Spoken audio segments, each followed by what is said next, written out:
অনেক বেদনা ভরা আমার জীবন,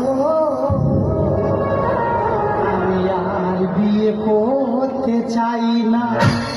ও আমার খুব খারাপ দেখতে, মন থেকে বলো আমার খুব খারাপ দেখতে। বলো নিজের আয়নায় নিজের মুখটা দেখছি পুরো কুকুরের মতো হয়ে।